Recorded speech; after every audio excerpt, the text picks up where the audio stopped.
Hello, and welcome to On the Patio with Mr. D. Well, you can tell we're not on the patio. What we're doing today is testing a DJI Spark in open water kayaking. Now, my idea was to be able to get some video from an open kayak, but it is becoming a very difficult task to achieve. One of the first things I run into is the exposure settings, overexposure. The glare from the water gets really difficult to handle.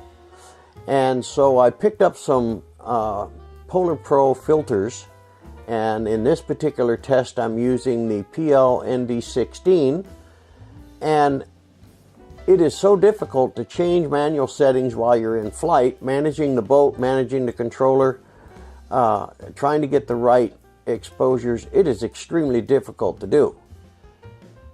In that, I was testing using manual settings, and the initial manual setting was ISO 200 with a shutter speed of 125, and then I went down to 60 with a 30 frames per second setup. And finding as it went into the sun, it caused a lot of problems. And then when I spun around the other direction, I would run into overexposure.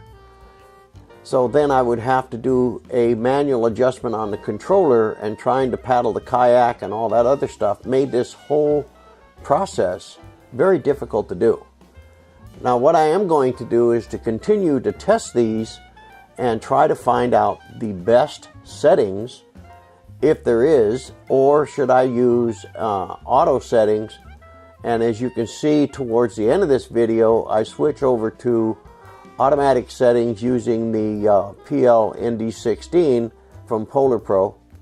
Now you can see here that it is actually a pretty decent shot, but the most difficulty you have is when you're out in open water and you're trying to land this thing. You have to hand land it into your hand, and the boat's moving. You're having a lot of difficulty trying to control this thing, so it can be a test.